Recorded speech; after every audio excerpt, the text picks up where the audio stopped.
¿Qué tal, gente? ¿Cómo les va?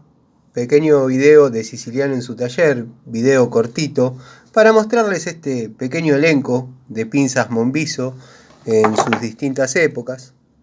Pinzas que han sido muy significativas para mí, han sido muy útiles, una marca que, bueno, nunca me ha dejado tirado, siempre han sido unidades que han dado buenos resultados.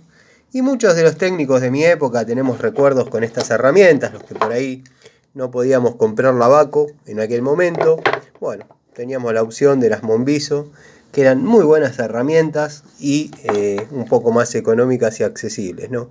La verdad, muy contento de todavía conservar estos recuerdos. Vamos a bajar un poquito la luz. Si bien hay videos en el canal, pero bueno, tenía ganas de mostrarlas dado que estoy ordenando un poco y me pareció lindo mostrar nuevamente estas unidades. Les mando un saludo.